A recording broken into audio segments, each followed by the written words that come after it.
So it says this is my first book about sales. So who is this book for? It could be for any amateur who doesn't know how to sell. It could be for new entrepreneurs. It could be for coaches or business owners. It could be for anyone who's struggling to close sales or thinks selling is not for me, or selling is not very important, or sales is not all about the business. Business is more about the admin and HR and other stuff, not sales. So if there is anyone thinking that way, or if anyone's got that mentality, this book is for them. So the next question I'm going to ask is, why is closing more important than anything else in a business? Closing, if you don't close, then someone else will close, right? So if you don't sell, someone else will sell to that person. So if you have a product or service, it should be you who's selling to that person if that person has the need or the desire. If you don't sell, you're not gonna make any revenue. And if you don't make any revenue, you can't run the business. You're gonna find yourself in a tough situation where you can't proceed any further because you don't have an income. So there won't be any future. And unless you sell, you're not going to get any clients, right? You have to convert someone to a client. It's not a potential client is not a client. So until they start paying, they don't become a client. So that's why you need clients and you need to be able to close. And once you start closing, that's when you have clients, and that's when you have a business. And you can go forward with a business. Otherwise, you're going to get stuck somewhere. So selling is vital. And I believe selling is the most important aspect in a business. I didn't believe that before, but now I do, because before I didn't have any sales. In my first business, I didn't have, I hardly had any sales, and I had to close the business. I invested over £200,000, and I had to close the business because I wasn't focusing on the sales. I was focusing on the development. I was developing a software. I was developing a platform, and I did develop it really, really well. I invested every penny I had. I even got other investors to invest in it because I believed in it, they believed in it, but at the end we didn't focus on sales, and we didn't have any sales, so there was no revenue, so we had to close. So the key is you need to have sales in order to survive. And the next question I'm going to ask is, why should you test whether it works? If you have a business, if you have an offer, if you have a course, if you have any service, you got to test it to know whether it works or not. Because otherwise what happens is you spend all your time, all your effort, all your money, and at the end you find out, oh, no one wants to buy it. Then it's such a waste of money, effort and time. You don't want to get there. You want to test it and see if it works. So then you validate your offer. You know, okay, this is the right offer. And also you can see what works better as well. You can get feedback. You can get reviews from clients and say, okay, this is what they need, they think they need, or this is what they need. I thought this is what they needed, but now I understand that this is what my ideal clients need. So I need to focus on my ideal client and provide them with what they need. So that's why it's good to test, and it lets you adjust it according to the way you need it before you create something. So if you're creating something, or if it's a service, you can adjust it accordingly and then provide best results for your clients. Best results for your clients means best results for you. So that is why it's very, very important to test it. Don't just get going without knowing whether it works or not. Please, this is very important. And the next question I have is it learnable? Can you learn this? Is that a skill? Is that are some people born with it? Well, I thought only some people can sell, and I never thought that I'm a salesperson. And I now know that I am a very good salesperson because, well, the perspective I had uh, on sales was very negative. So what I thought was selling is like kind of pushing something to someone to get them to pay. Now I understand that that's the opposite. It's not pushing anyone, understanding the client really well, and if you can provide what they need, providing what they need is the sale. And when you understand that, and also at a higher level, at a deeper level, if you think, okay, if they have this need, you are doing a disservice if you don't provide that service to them. That's when your sales go, skyrocket up. So that's what you need to focus on. If you think, oh, they need it, you have to try somehow to give it to them because they need it. And if you don't give it to them, they're losing. So that's why it's very, very important, and anyone can learn it. There is no person in this world who can't learn this skill. It's not something that you're born with. You just need to be able to serve others. You need to be able to willing to serve others. You need to be able to willing to help others. If you are willing to help others, then you can serve. Then that means you can learn. There are certain strategies that you need to learn because some people, they don't believe in salespeople. So the moment they come and talk to a salesperson, they're like, I'm not going to trust this guy. This guy's going to say all sorts of things trying to get me to pay. I'm going to try and avoid paying.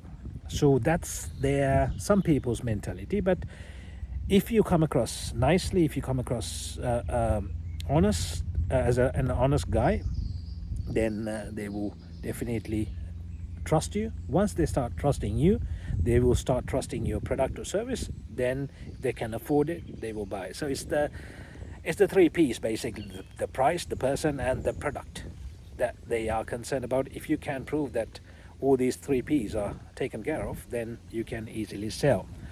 So how can someone learn? The easiest way to learn is by reading. There are so many books about sales. You got to start reading about them and then understand and get the psychology right, get the thought process right. So okay, this is how I need to be thinking, this is what I need to be doing, this is what I need to be saying, this is what I need to be asking, this is how I should be overcoming objections. So if you start reading all the good books, there are a lot of books by Brian Tracy, a lot of books by Zig Ziglar, a lot of books by Grant Cardone. These are the main three people that I follow in terms of sales. And The Best Salesman is another book by Og Mandino. So these are books that you can read. Also, you can start listening to audiobooks. That's what I do actually. I'm not a good reader, so what I do is I just listen to audiobooks when I'm walking, when I'm exercising, when I'm driving, when I'm traveling. So I spend about 3 to 4 hours a day on average reading or listening to, listening to audiobooks. And I learn so much. I'm not going to take 100% of what I'm listening. What I do is I listen to them and I take maybe 30%, maybe 40% at a time, but I keep listening to the same one over and over. And then the 10th time I'm listening, I've got about 80% of it. And when you are in front of a client or a potential client, they come to your mind. Oh, this is what he did. This is what Grant did. This is what Zig Ziglar did. So I'm going to do the same and see. You just test it and it's going to work. And the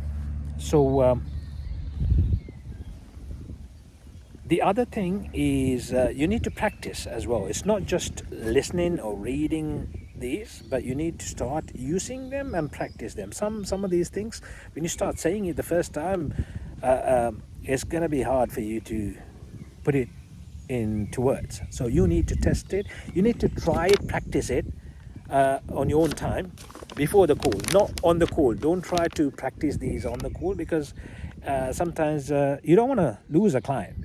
You wanna get the conversion done as smoothly as possible, and you don't want to lose a potential client. A potential client coming to you, you should be willing to put 100% effort to convert them to a paying client. So don't gamble with that. So practice everything before the client comes on the call, and then you're ready. You just need to put it into words. And sometimes the first couple of times you might get it wrong. You might get rejections.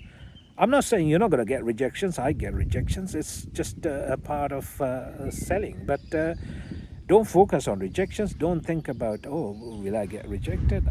Just focus on how to provide value, and you will just close it easily. So why should you learn? So that's the other.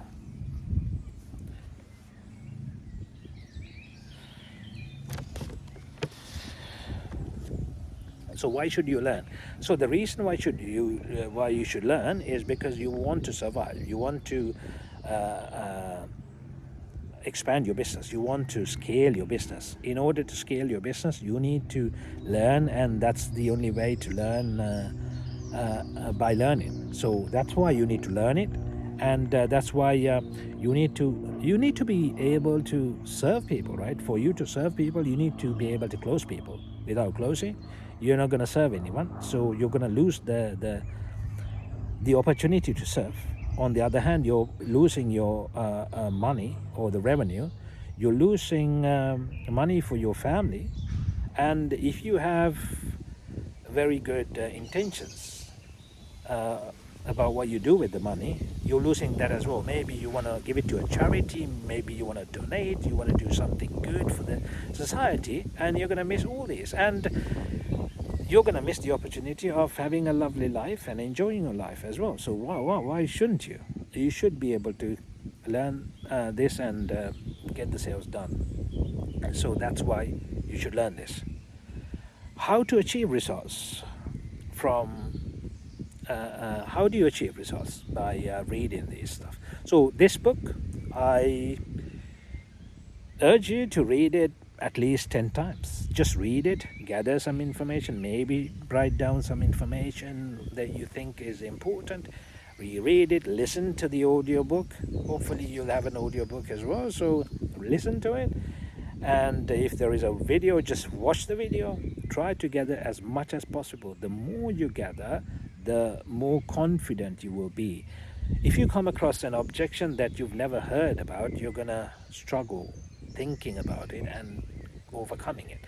But if it's a common objection that you know about, you have dealt with 100 times, it's gonna be another thing, another day. You not even take it seriously. You will be like, yes, I understand. So it's going to be so much easier when you know this. So you will get the confidence, and that's the way to achieve results is read, reread, listen again, make short notes, practice. When you do this over and over, you will become confident, and then your mindset will change as well. You will initially think that this is impossible, then you'll think, oh, maybe it's not impossible, maybe if I try hard I can. Then the next step is you'll be like, yeah, it's not as hard as I thought, and then you'll be like, yeah, I think I can do.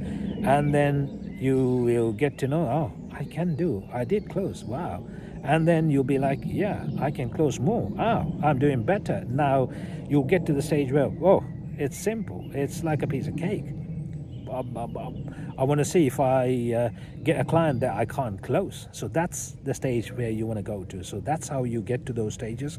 You got to keep reading, rereading, and doing more and more sales calls. Face rejections, that's fine. No doesn't always mean no. No means they are not ready for what you said. They are not ready to pay for the information you shared with them. So it could be that they're looking for more information. It could be that what they're looking for doesn't match what you're offering, or the price. There might be a difference with the price that they were looking at. Maybe they're not convinced about what you said yet. So it's about changing their perspective. It's about giving more information. So if someone says no and if someone says yes later, it doesn't mean that they have changed their mind. It's just that they have got more information and they have just said yes to that information that you provided. So maybe the information they're looking for is not there. So just make sure that you provide everything that will help them to make a decision. And so if you need more practice, once you get through this book, you've read this book so many times, you've listened to the audio book, you have watched these videos, now you think, oh, you need more practice, reach out to us. We will help you. We will have an initial call, and then we'll probably, my team will go through with you some questions you might have, and we can probably help you. So reaching out, if you want to book a call, it's chamindatenekun.com, and go to my calendar and book a call. You might be lucky to get me on a call as well, so we can talk and see where you are and go from there. So the idea is for you to be able to become a very good closer. So in order to do that, go through the steps, read the book, reread the book, listen to the audio book, and watch the videos as much as you can, and repeat it until you become confident. And I'm sure you'll become confident really soon. So stay connected, watch the next videos, and yeah, go through the whole book and let me know what you think. Take care.